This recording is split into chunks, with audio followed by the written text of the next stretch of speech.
Welcome everyone to today's webcast, what every PMO needs to know about Microsoft Project Online. My name is Ben Shendon, I'm UMT360's Chief Product Officer. Today we're really going to look at the benefits of moving from Microsoft PPM on-premise or Project Server to Microsoft Project Online, part of the Office 365 platform from Microsoft.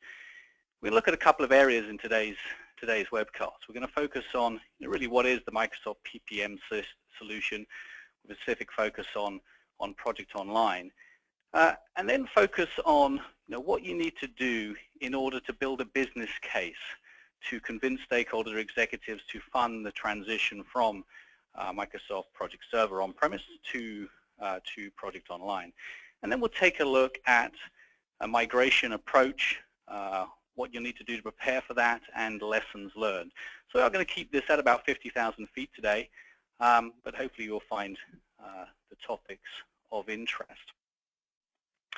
So as with other webcasts we delivered, we will be pausing at the end to field any questions, so please use the GoToWebinar questions and answers manager capability to post questions. They'll be answered throughout. And if not, we'll pause at the end and field them then. Okay, so let's jump in.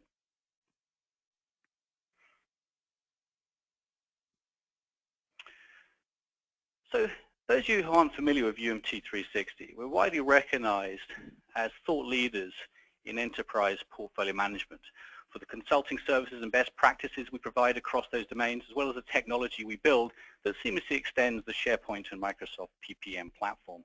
Now, I'm kind of the first to admit that enterprise portfolio management is an ambiguous term at best, as you've got different vendors and organizations approaching the space from varying angles. But what we look to do is really help organizations create the top-down business planning controls they need to transform the way they manage any enterprise investment. That could be the way you manage your project and programs, or the way you manage other enterprise portfolios, application portfolios, product portfolios, business capability portfolios, which in turn are consuming scarce budget and resources.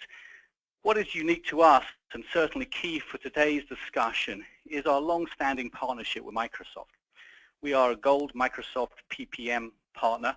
We have consultants that live and breathe the Microsoft PPM platform and are daily helping organizations to optimize and extend their usage of Microsoft PPM. Again, what's unique to us is the fact that we've always built technology that seamlessly extends the Microsoft PPM and SharePoint platform to deliver additional enterprise portfolio management capabilities.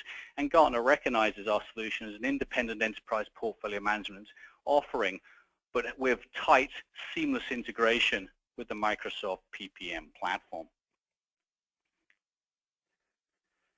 So we are going to have a number of polls today, I think 3 in total, and here's the first one. So pretty simple one. Which version of Microsoft PPM are you using today?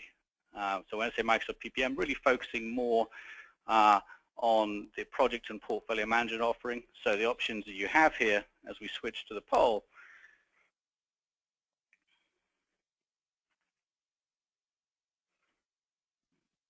are Microsoft Project Server 2010 or earlier, so it could be 2007, 2003 if it's still out there. Microsoft Project Server 2013, Microsoft Project Server 2016, which is the recent on-premise version. Already on Microsoft Project Online, or we're using a different PPM solution or no PPM tool at all. Sorry, we're limited to 5 questions here, so we would have separated those two. No tool and other PPM solution. So again, Project Server 2010 or earlier, 2013, 2016, I've already on Project Online, or another PPM tool or no PPM tool at all. So pause another 5 seconds, then we'll shut the poll down.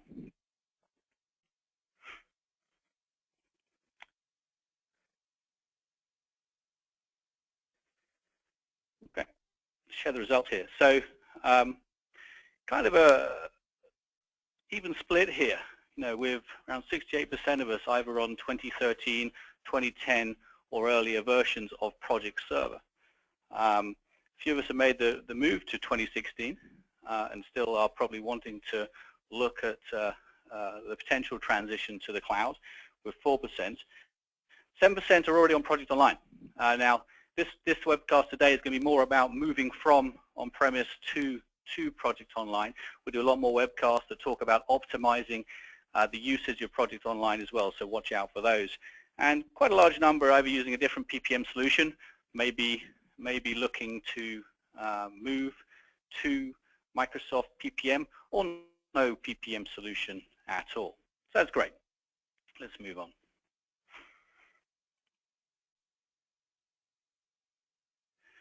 So let's pause and think, what is the Microsoft PPM solution?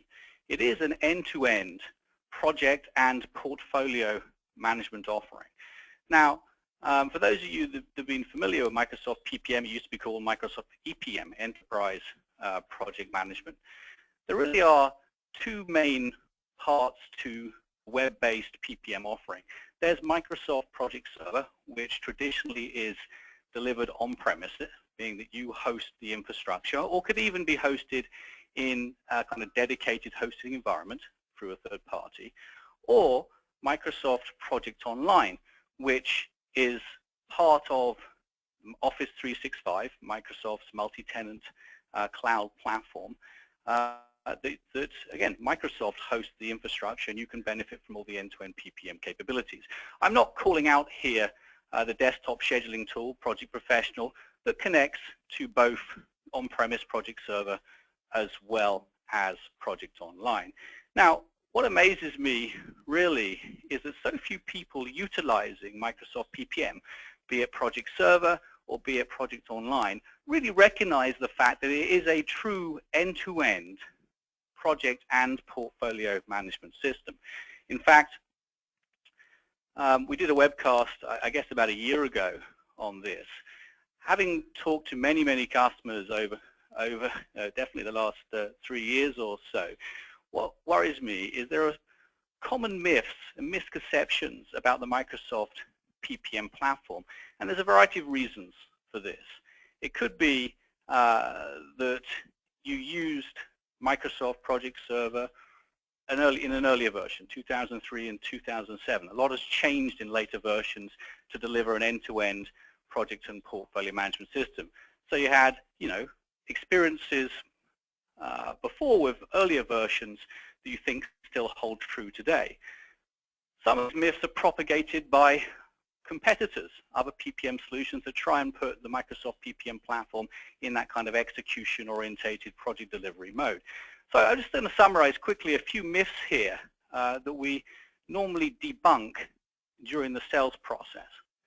The first one is every project must start with a schedule. When you think about Microsoft PPM in 2003 and 2007, this is true. Everything started with the schedule. I had a project idea, I pretty much created a schedule, published the schedule to the web-based version, Project Web App, and it really was just a roll-up of schedule and resource information. From Project Server 2010 and beyond into future releases, the schedule became a component of a project just like anything else and could be enabled at any point. So you didn't have to start with a schedule. Maybe you had the initial investment request, and it wasn't until the detailed business case or detailed planning you started to leverage the traditional detailed schedule. So very important, the schedule now, in all its glory and robustness, is just a component of the project, much like a resource plan or a cost plan or a set of fields, custom fields. Myth 2, it lacks PPM governance capabilities. Again, earlier versions of Microsoft PPM 2007 didn't really have any workflow or governance capabilities. Even in 2010, you required developers really to hook up all the business logic and rules to create governance processes. But in 2013 and beyond, it became extremely easy for power users using SharePoint Designer really to build different workflows that govern different types of projects from cradle to grave, from inception all the way through to completion, benefits realization. So I would argue it has one of the most flexible and powerful governance engines from any PPM tool on the market.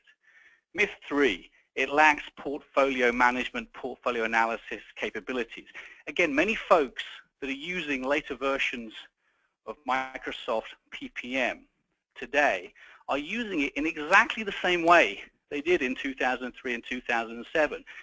When they have an approved idea or an approved project, open up Microsoft Project Server and start executing and delivering on that. Again, it's the mindset that when I have an approved project and I need a schedule, then I go to Microsoft PPM. Simply not true. Back in 2006, Microsoft actually acquired UMT Portfolio Manager, which was one of the first top-down portfolio management solutions recognized by most of the industry analysts as a leader in the space. And those capabilities were integrated into the 2010 release. So Project Server 2010 and all future versions provide both project and portfolio management capabilities.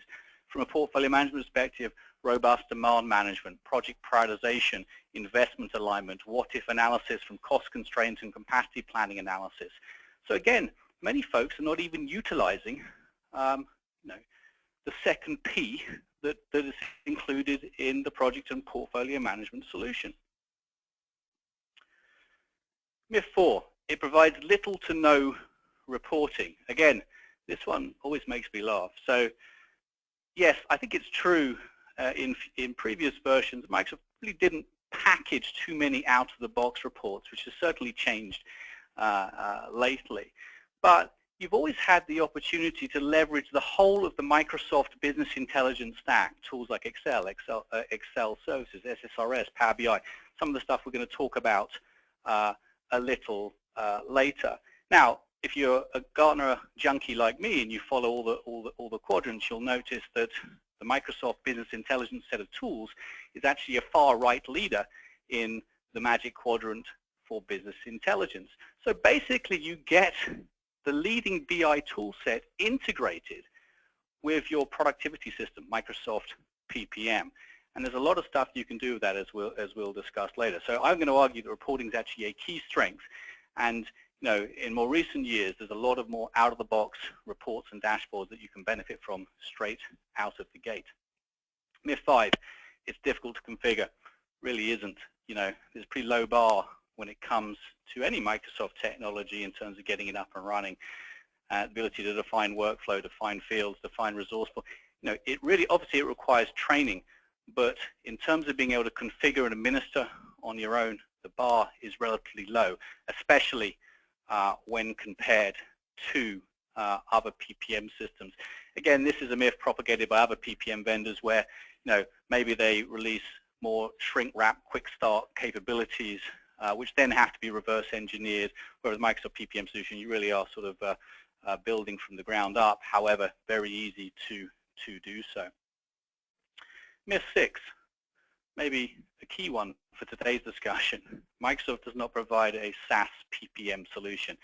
Now, a while back, Gartner kind of really broke down and their different quadrants on PPM, retired some of the quadrants in favor of market scopes that covered various areas, IT, MPD, construction, whatever it may be, and really focused in on this new emerging world of SaaS-based, so released a Magic Quadrant around SaaS-based PPM tools.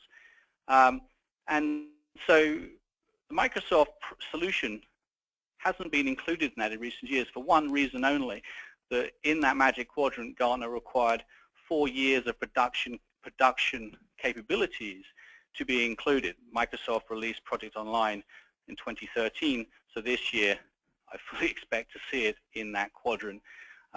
So sometimes people aren't aware simply if they look at that quadrant as a guiding light in terms of tools they should look at, but they've had a SaaS-based solution that probably has more users on it than the other SaaS-based PPM tools combined since 2013, so we're coming up to that sort of 4-year in-market availability of Project Online. So again, we did a whole webcast on this, and we go a lot deeper in these areas, but keep in mind that Microsoft PPM solutions, so many people today, whether it's Project Server or Project Online, are underutilizing the current capabilities. So we've taken a look, as a quick refresher of what is Microsoft PPM. Now let's dive into the second part of today's discussion, which really is building a business case, or how to build a business case to get funding to make the transition from Project Server to Project Online. 6 areas we're going to focus in on here. It's simply another application within the Office 365 platform. More frequent releases, benefit from quicker innovation. Let's understand both the technical and functional differences between on-premise and the SaaS environment.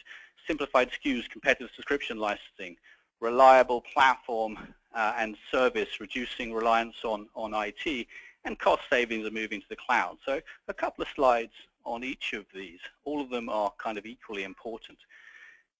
This, to me, even when the sort of cost-benefit analysis is potentially a wash, is one of the driving forces. Now, many organizations struggle today simply with disconnected processes and tools. Microsoft Project Online is just an app integrated in the entire Office 365 platform. So you can just enable it whenever you need it and get the complete end-to-end PPM capabilities that we already discussed. You're going to be able to benefit from all the other applications integrated within that productivity suite that is Office 365. Microsoft Project has always been built on SharePoint, so integrated document management, integration with Skype for Business, Presence, all these things just come out of the box. I can't tell you how many times we speak to organizations that are looking to have a more integrated way of working between their PPM tool and their collaboration, Microsoft collaboration platform. It is one in the same. It is an application that is ready to be enabled as soon as you're ready to utilize it. Often, we find organizations making the transition to Office 365 and still looking at other SaaS-based PPM systems, not because they've ruled out the Microsoft PPM offering, because they just weren't aware that it was there within the platform. So it's there to be used, and the platform is a key driver to moving to Project Online. Another pushback that we normally hear is, yeah, but I can't wait. I can't wait to have all of SharePoint Online and all the other parts of the Office 365 platform configured before I start to benefit from Microsoft PPM. I need a PPM system now. There is no dependencies. Once you have kind of Active Directory up and running, which is really simple, you can enable Project Online as the application without fully configuring all the other apps. It's really easy to get up and running. Remember, Microsoft here is hosting all the infrastructure and responsible for the infrastructure. It can be available to you in a matter of days. The other part, which is not just limited to Project Online, is Microsoft has a strong set of PPM partners that historically have always extended both the on-premise and now the online platform. So you can benefit from applications that are integrated with Project Online, providing missing capabilities based on real-world experience. It'd be remiss of me if I didn't talk about our own enterprise portfolio management solution that is integrated to the point of confusion, whether it's with Project Server or Project Online, that extends this powerful PPM platform from a variety of areas, whether it's additional governance controls, building world-class business cases, the ability to integrate cost and benefit management through the life cycle, additional portfolio management capabilities, macro scheduling, road mapping capabilities, program management, line of business integration through our data exchange module, ERP integration, ITSM, agile integration, as well as even going beyond the physical management of project and program portfolios into integrating other enterprise portfolios, business capabilities, applications, products, whatever it may be, so you can build a dynamic blueprint of your entire business and start to really understand all enterprise investments and orchestrate business transformation. Many other applications available, but again, remiss of me if I didn't do a call out for our own enterprise portfolio management solution here, which integrates with both Project Online and Project Server. So, more frequent releases ensures innovation is delivered more quickly. This is key too. When you think about how Microsoft released software before 2013, it was always in these big lengthy releases, 2-3-year release cycles, releasing a lot of net new capabilities, but over a longer duration. So normally there was a sort of cumulative update every 2 months, a service pack every 12 to 18 months, and the big release, every 2 to 3 years, as shown here.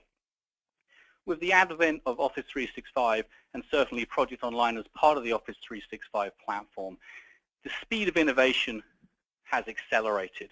Capabilities are released cloud first.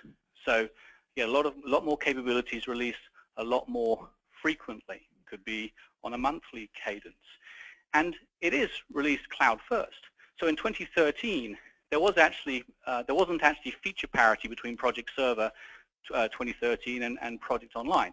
Project Online had less capabilities, but with that speed of innovation, by around 2015 standpoint, there was actually non-feature parity from the other way. Project Online had more capabilities, such as resource engagements and other net new capabilities that weren't resident in Project Server 2013. And in fact, when Microsoft released Project Server 2016, it was actually a roll down of capabilities from Project Online into on-premise.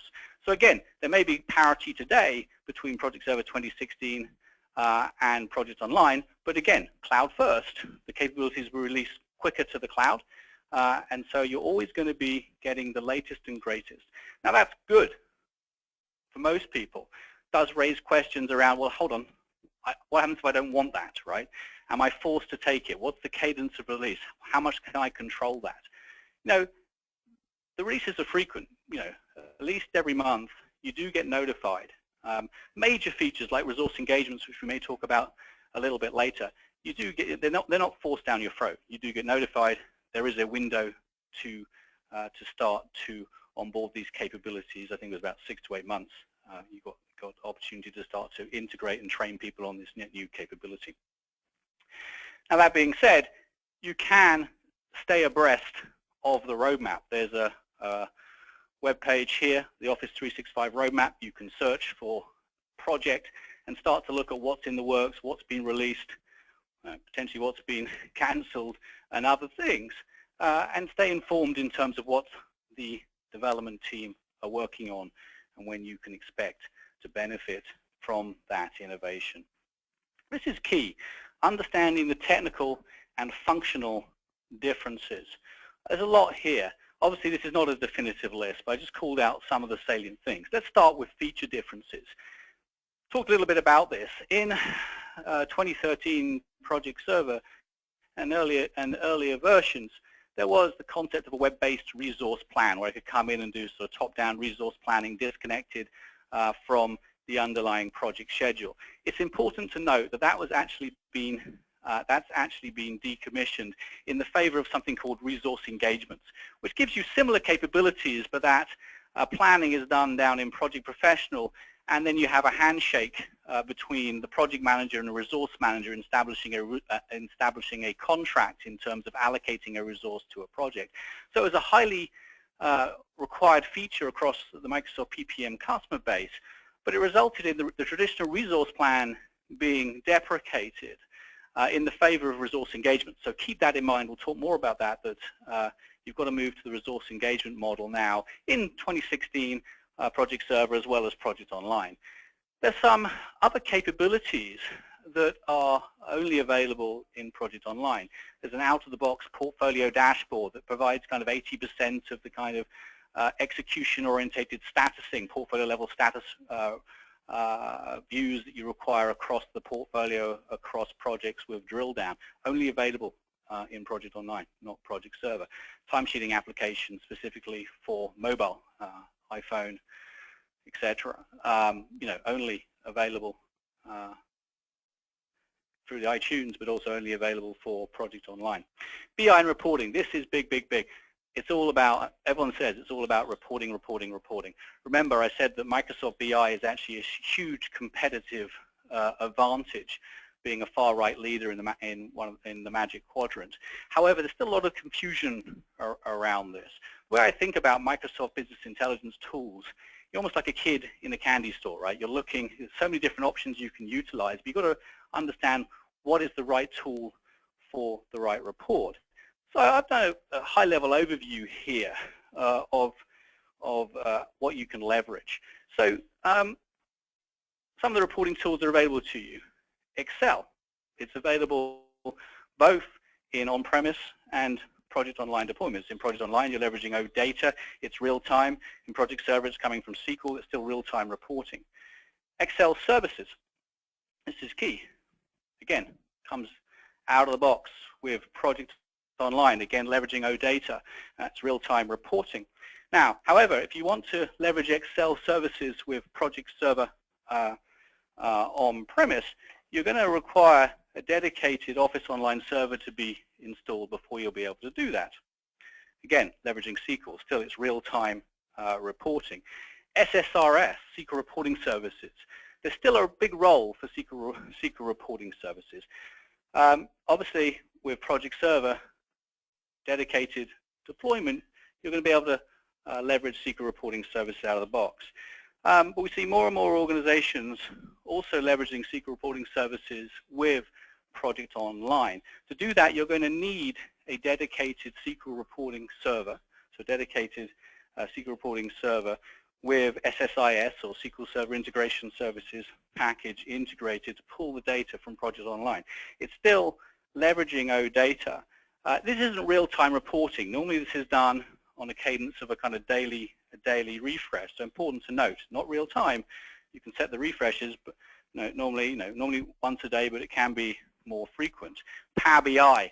Power BI is great, right? Real self-service, easy-to-use solution.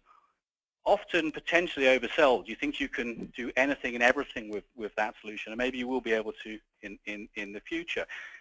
With Power BI, there's kind of a freemium version and then a professional version which is paid. So you can leverage the freemium version with Project Online. In fact, there is a pre-configured connector and content packs that come with Power BI for Project Online. But again, it's not real time. It only gives you one refresh a day. If you move to Power BI Professional, you can get up to, I believe, 8 refreshes a day. So it's still not real time, but can be very frequent. Now, from Project Server 2016, you are going to require, you can use Power BI, but you are going to require the professional version because it's equivalent to pulling on-premise data, and you'll need the Power BI gateway to be installed. So you can utilize it, but you're going to need the professional license, which is a paid license, and jump through additional hoops to establish the gateway, etc. With Project Server, you're going to be able to take advantage of multi-dimensional OLAP cubes, and both Project Online and Project Server provide or serve up information to be utilized in other BI tools, Tableau, QuickView, or whatever they may be. We'll talk more about BI and reporting, but wanted to give that sort of high-level overview here. From an administrative and technical point of view, who's responsible for provisioning and managing the infrastructure? This is key. Microsoft is. With Project Online, you are, whether it's a dedicated hosted or on-premise. Project Archival, there's a feature in Project Server that allows you to archive schedules, restore as needed, not available in Project Online. Who provides PPM technical support and troubleshooting? So if something goes wrong, you do, or your IT does in Project Server. Microsoft does with Project Online. Backup environment. So this is used often with Project Server deployments. Let's say you have an issue you want to test, or some new capabilities you want to test. You take a copy of the production database, restore it, do the testing on the new capability or the bug in that environment. Could say that the need for this has been diminished in Project Online simply for the fact that you're getting these frequent updates now from Microsoft. But again, only available in Project Server on-prem, not online. So next, simplified SKUs and competitive software pricing. So a lot here. So with the release of Project Online, they simplified the SKU lineup and did again about 8 to 12 months ago. So Project Online, there's kind of 3 main SKUs: Essentials, Project Online Premium, Project Online Professional, and it's better aligned to sort of role-based. So Essentials is more of your team member, people who want collaboration or update tasks or timesheets. Project Online Premium is more for your sort of portfolio managers, executives, resource managers that require access to everything. including the portfolio analysis capabilities, the new resource engagements model. And Project Online Professional really is more for your project managers or just people needing to interact with Project Online, PWA, Project Web App as well. Both Project Online Premium and Professional include the license for Project Professional, the desktop scheduling tool too. So compare that with the on-premise pricing, where there used to be a project server license required, and a one-size-fits-all PWA CAL for any user type. And plus, you also had to buy all the other licenses required from an infrastructure, SharePoint, SQL, Windows, whatever it may be. So this new simplified SKU base includes all the infrastructure, right? It's all the infrastructure costs rolled up into this as well. So it is a lot simpler, role-based pricing. If you've got a large number of sort of team members, there's definitely economies of scale here. What's key to note is I'm showing list price here. Through your enterprise agreement, you're going to get, obviously discounts on that as well. So very competitively priced and simplified when compared to the on-premise equivalent. Reliable platform and service requiring less support from IT. It's a no-brainer here, really. Always up to date or evergreen. So as we said, you're always going to get the latest and greatest. The patches will be applied by Microsoft. Reliable service. Microsoft's been in the cloud business for a while now, so 99.9% uptime. Backup, disaster recovery, worldwide data sensors, 24/7 support. So again, escalate problems straight to the Microsoft team. No upfront infrastructure costs, right? It's plug and play. Just enable Project Online. Once you have the T&Cs for Office 365, nothing's stopping you getting up and running without expensing infrastructure costs. Multi-tenancy support. Another cool thing is with Project Online now, I can have an unlimited number of instances. So if I had instances for different business units or just everyone in one instance, it scales to support. So lots of flexibility without you having to worry about scaling the underlying infrastructure. Cost savings of moving to the cloud. All right, so this is an important one. So how do we sort of start to position this? When you're looking to sell the benefits of Project Online, maybe the first thing to look at is an objective report from Forrester, Total Economic Impact Report, where they really took a look and interviewed customers using Project Online and came up kind of with an overall kind of benefit assessment based on a composite organization. And what they found, it's not my intention to go deep into this, but what they found was some of the key benefits: reduction in budget overruns by 5% on average, due to now better automation, reporting, status reporting, and other things. In governance, there was increased project management performance, which was close to $2 million savings. Improved resource management, be able to better manage resources, bring in the right people, better visibility into the demand. Again, improved resource management, resulting in around $3 million saving. And probably important for this discussion is an infrastructure cost saving, without the need to upgrade, without the need to manage your own infrastructure. Over a three-year period, there was around 750K saving. Something else I thought I'd just bring to light in terms of this report. These are some of the reasons why these folks they interviewed moved to Project Online. Not going to go through them all, but gaining visibility into project performance through better reporting. It's all about reporting, reporting, reporting. Leverage synergies with Office 365. I told you that was important, right? We're moving into the platform, Office 365 platform. It just makes sense to have our integrated PPM system alongside other productivity tools. Improve resource management, increase speed of implementation, various things here. Reduce infrastructure costs is actually pretty low down in the grand scheme of things, but obviously that's one of the reasons to move to the cloud. So when you're thinking about building a cost assessment, at least of what it will look like in the cloud versus on-premise, these are the kind of areas we focus on. Let's take a look at the licensing from an on-premise perspective. Now this can be confusing a little bit because maybe you're just you're on an older version, you're just paying software assurance only, and Microsoft can certainly guide you on what your current licensing is here. But here's an example based on a company that's about 3,000 seats, I think, total, of sort of SA purchases of around 220 a year. Other areas we want to look at here: what is the hardware and infrastructure costs today, and also what are you going to have to do when you upgrade in future years? What are the data center charges that you may be accumulating? You're going to have folks in IT responsible for managing these farms, right? What is the cost of those folks? Here we have a 1.5 FTE. And what is key here, because it is on-premise, you are going to have to upgrade to stay with the latest and greatest. So every 3 years or so here, we put an upgrade based on the release cycle. If we look at projects online, the license cost is the license cost, right? Again, you have to work with your Microsoft representative because there's different step-up programs. But not always, based on license SA or just paying software assurance, is the license cost going to be cheaper. But when you look at all the other underlying costs that you're, like infrastructure costs, etc., you'll see it is. And more importantly, once you've migrated, right? There's no additional migration costs going forward. In this instance, we do see around a sort of 30% overall cost savings. But like I say, I've seen some organizations where it's been a kind of a wash, but they've still made the move simply because of the Office 365 platform and all the other benefits that we mentioned.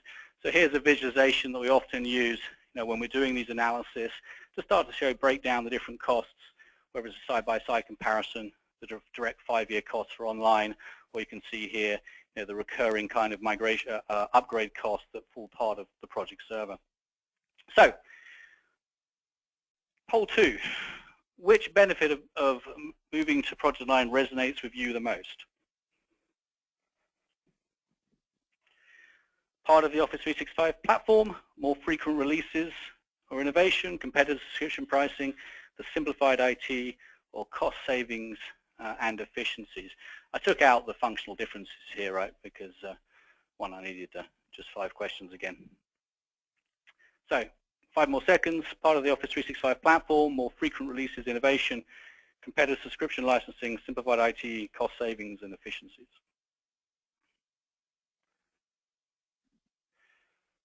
So let's shut down the poll and share the results. See what we got here. I purposely made this not a multi-select. Look at that. So 40% part of the Office 365 platform, which was pretty high up if you remember on that Forrester survey we just looked at. 13% more frequent releases, cost savings, simplified IT. Yeah, and the competitive subscription licensing falls part of the cost savings in certain scenarios anyway. Great to see. I do see the platform as a key driver simply for what I said earlier. It is integrated, and that's one of the biggest struggles we see today, is making sure that your productivity tool sets are connected as required. Okay, so we looked at building a business case and gave you some thoughts there. Now let's take a look at things you need to do before getting started. One of the things that we've done helping many customers now with this migration, it's important to start with an assessment and a checklist. So what are the things that you need to look for? I'm not going to go too deep here. The platform. Now, what version of Project Server are you using? 2010, 2007. Where are you going? Are you staying on-prem? Are you going to the cloud? Let's assume you're going to the cloud. So, from 2007, you're probably just going to want to migrate your schedules. For 2010, we're going to start to use more automated ways of moving to the cloud, but you're going to have to rebuild workflows manually. 2013, you can automate a lion's share of it. How many production instances are you going to migrate? Just one? Do you have multiple production instances? What's the volume of data? This really is needed to understand how long it's going to take, right? How many projects do we intend to migrate? Let's not migrate every single project. Maybe we're just going to bring through, the last couple of years versus, the last 10 years. How many resources, an enterprise resource pool? What is the breakdown by role? Important one here, what is the average size of the schedules? Multi-thousand lines, a couple of lines, makes a big difference. How many different enterprise project types or templates are defined? How many custom fields by these enterprise project types? Another important one, are you using the project collaboration site? If so, how many documents and other things are in those collaboration sites? Have they been customized? These are all questions that you're going to need to answer to move along. And how large is the overall SharePoint content database? So moving on, feature usage, important. Are you using timesheets, which many folks are?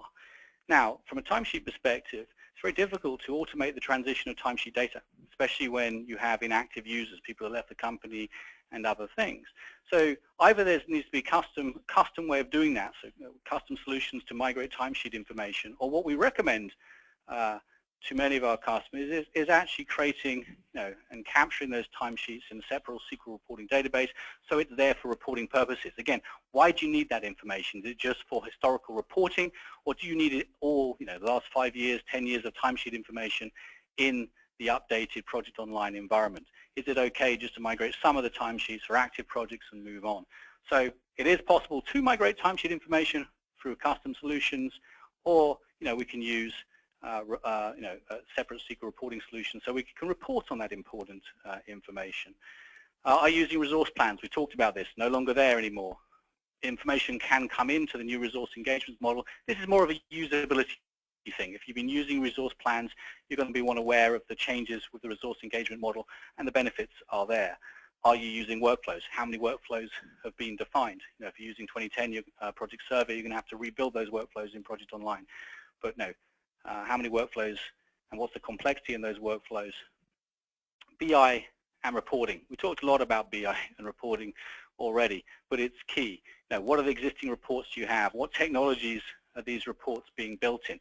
Are you going to move purely to Power BI or Excel services, or should we look to establish a dedicated SQL reporting database with SSIS services enabled, so you get the best of both worlds? And that, depending on the size of the implementation and the reporting needs, is a recommendation of ours. Customizations. How customized is your Project Server instance? What line of business integrations is required? The good news here is that over the years, the extensibility of the Office 365 Project Online environment is got significantly better. And we've seen some of the most customized instances of Project Server, and still being able to migrate to Project Online. You just have to understand the changes in the extensibility model, from the fact that in earlier versions of Project Server, which relied on PSI, the Project Server interface, as an API, that API has been updated to CSAM. And so that's what's available today, both in Project Server 2016 and Project Online. Although you still have some PSI capabilities available in Project Server, the best practices is really to leverage the CSAM API going forward. Also, obviously, because Project Online is part of the Office 365 multi-tenant environment, there's different ways of integrating, right? When you deploy a customization for Project Server, it's full trust, deployed often within the SharePoint farm. That's exactly how we deploy on-premise of our own enterprise portfolio management solution. You have to, with Project Online, leverage the app model. Or when you have an extensive solution like ours, actually a side-by-side architecture where we're hosting UMT360 Enterprise Portfolio Management Solution in Azure integrated with the Project Online tenant.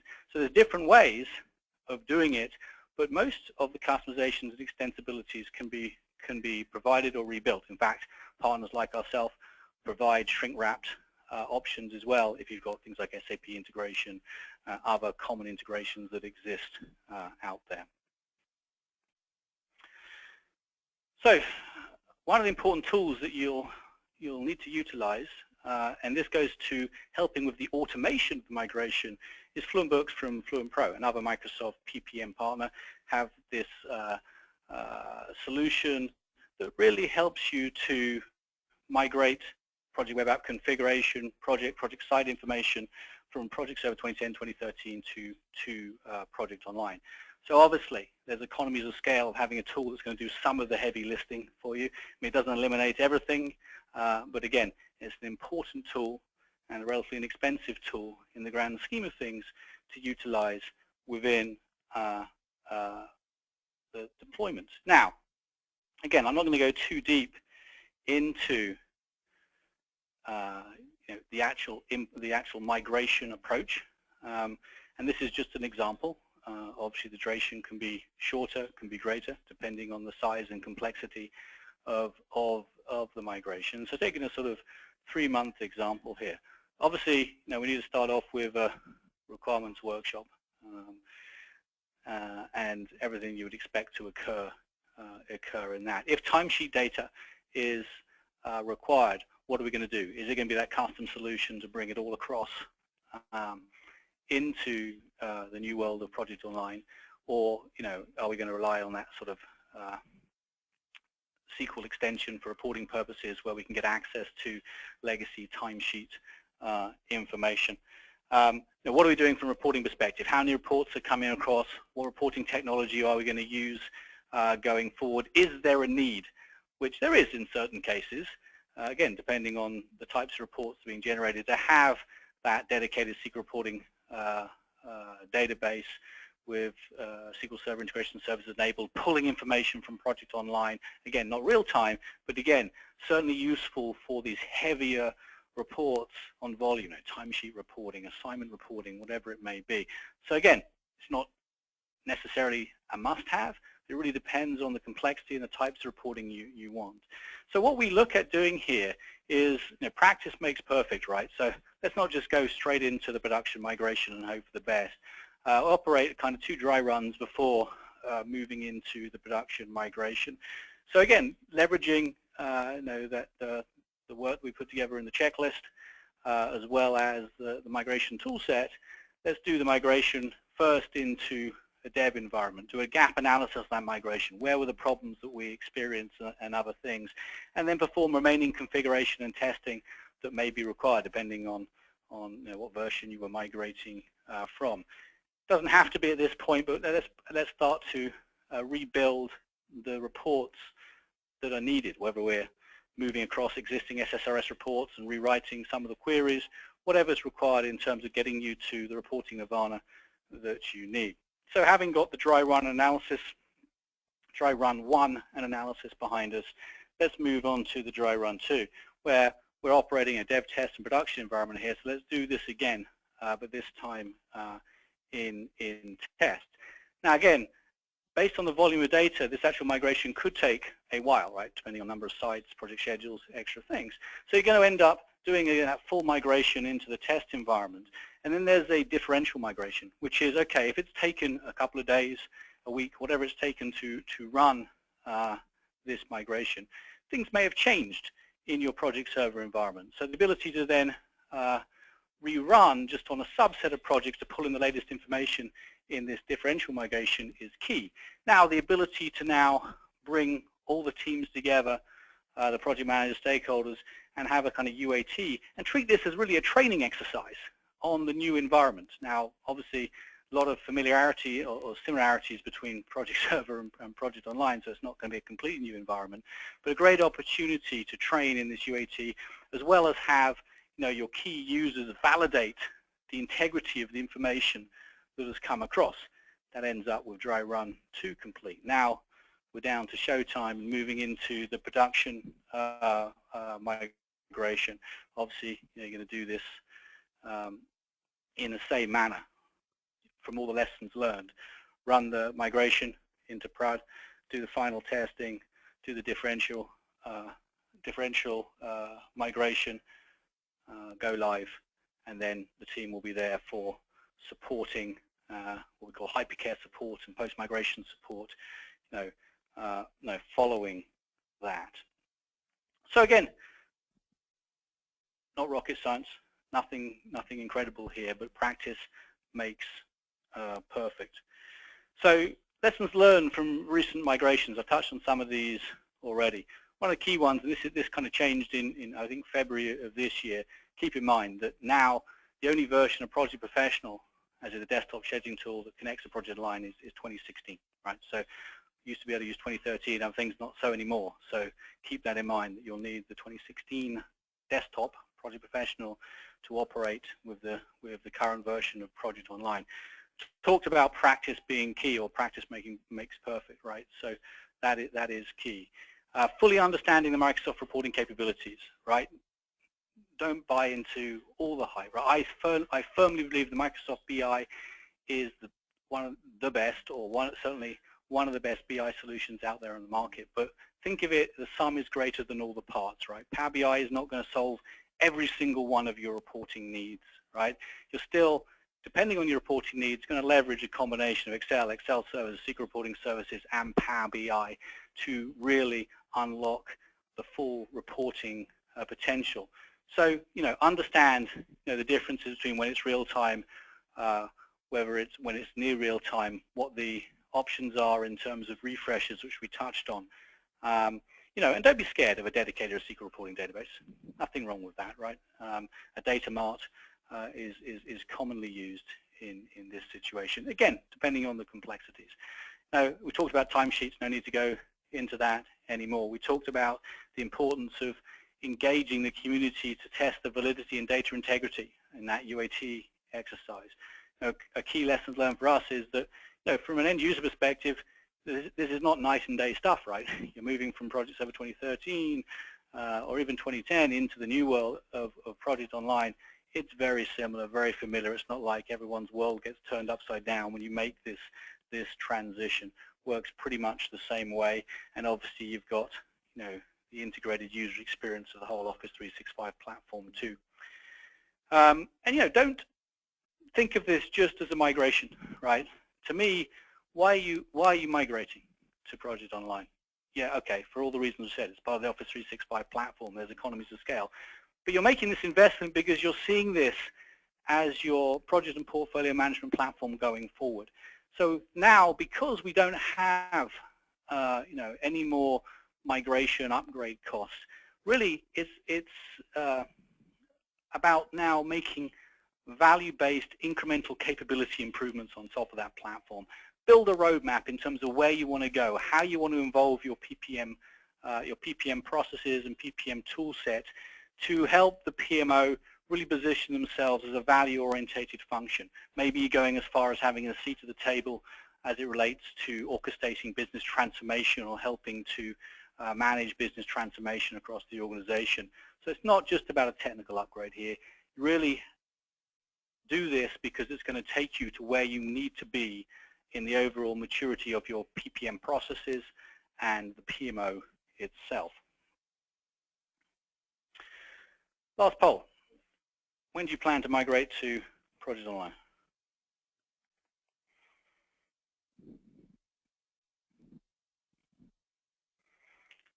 Migration is underway. In the next quarter, in the next 6 months, in the next 12 months or more, I'm not. I'm remaining on Project Server.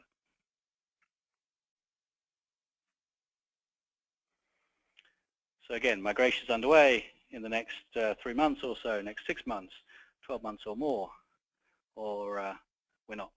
We're on-prem. Okay, so a couple more seconds and we'll shut it down. Okay, let's share the results. So 5% migration is underway. Let us know how we can help. We can go a little bit more deeper in those lessons learned. 7% in the next quarter, 18% in the next 6 months, 49% in the next 12 months or more. And a good handful, which is it's fine, remaining on Project Server. So probably I would recommend, we can talk more about this as well. Obviously moving from 2016, especially if you're one of those guys that were on 2010 or earlier. Remember, there's pretty much feature parity today, other than some of the stuff that I called out. Okay, so a couple of slides to wrap up.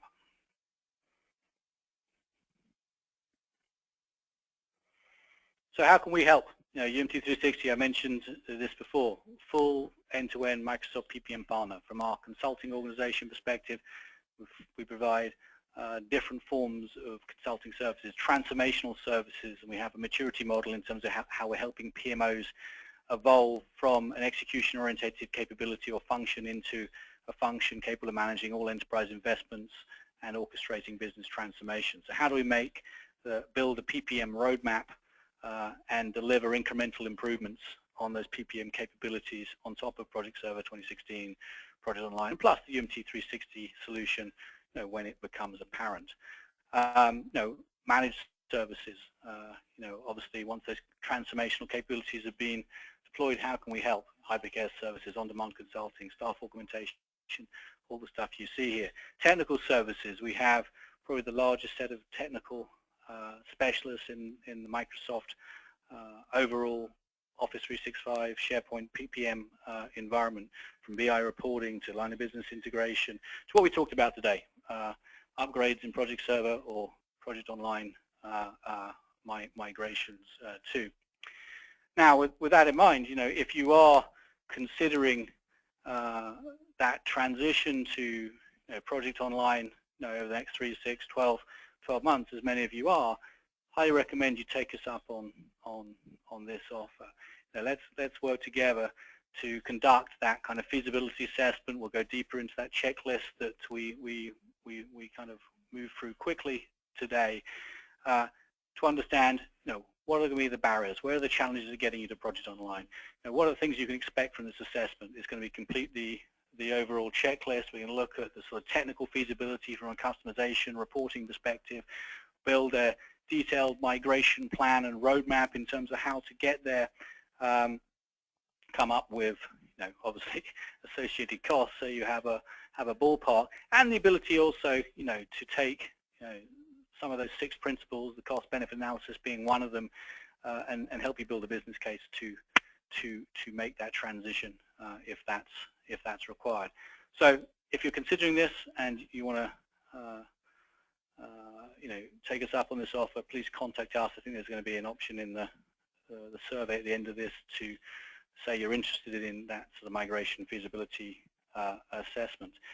So with that in mind, I actually went longer than I was planning to, so I only have 2 minutes left. So I will take a look at the questions that have been posted. Certainly, if they go beyond my pay grade, we'll get our chief architect to respond to them as if needed. But because we're close, we're almost up on time. If you have to run to the next meeting, I just want to thank you for attending today. Please look out for future webcasts from 360. We run them every sort of 6 weeks or so. So the next announcement should be coming too, and we go from the sort of more tactical focus such as today into thought leadership discussions and process improvement discussions. So watch out for the next one. So let's have a look at.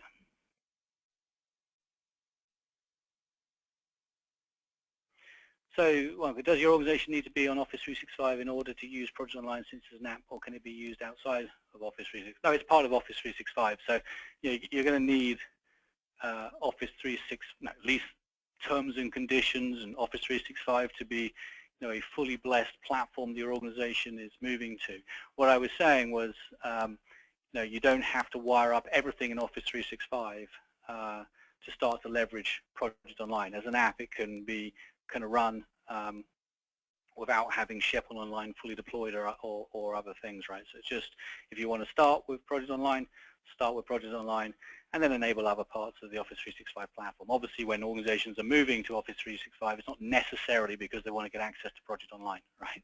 It's because, of overall collaboration, SharePoint Online, Exchange and Mail and other things, and Project Online, like many of the other apps, provide additional capabilities and support for that transition to Office 365.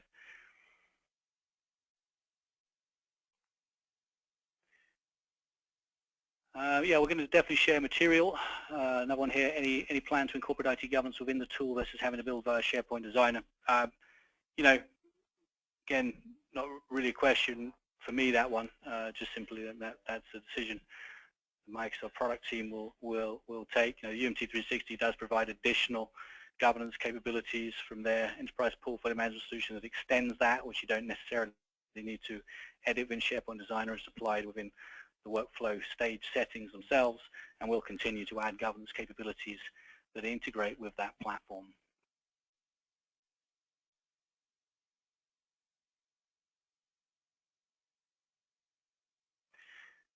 In Project Server 2016, PDOA does not provide all the capabilities that are available in the desktop version. For example, PDOA cannot level resources. Does Project Online support all? No. So does Project Online support all the capabilities? So keep in mind that although I didn't call out specific reference today to Project Professional, the desktop scheduling engine, that plays a role with Project Online the same way that it plays a role with Project Server. From a licensing perspective, it's just rolled up in the Project Online pricing. So that Project Online Premium and Project Online Professional SKU included access to Project Professional too.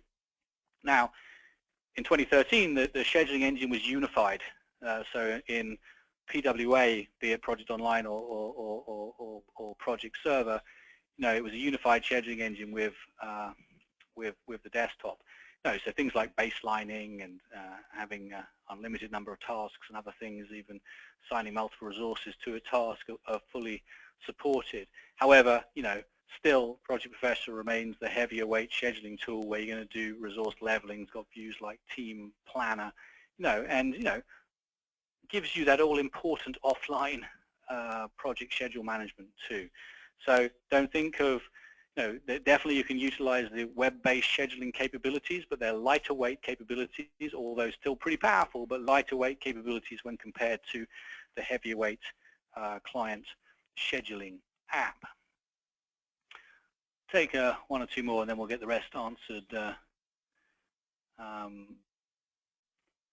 on after the event.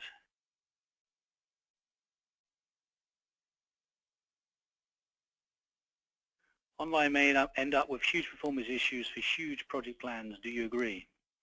In these cases, do we totally depend on Microsoft support for performance and issues? I'm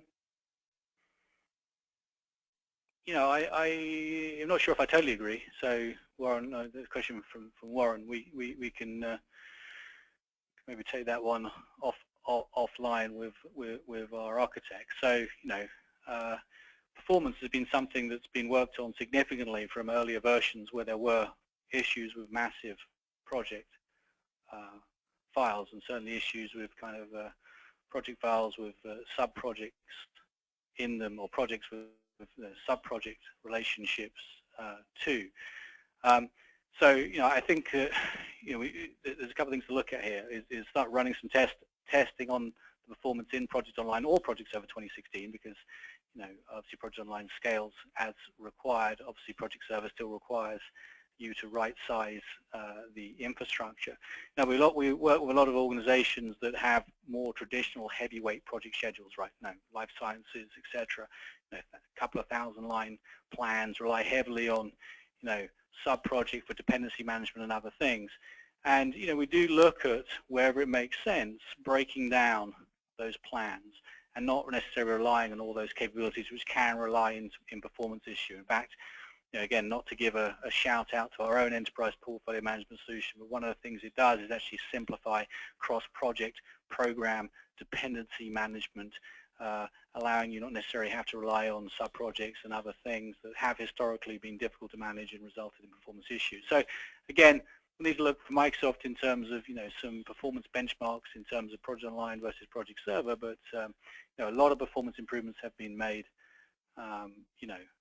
since the earlier version. So we need to talk about what version you're currently utilizing today, and what problems you're experiencing in terms of that schedule template or these big schedules. All right, so we're definitely 5+ minutes over now. So what we'll do is we'll respond to all other questions via email. I want to thank you again for your time today, and please look out for the next session. Thanks again.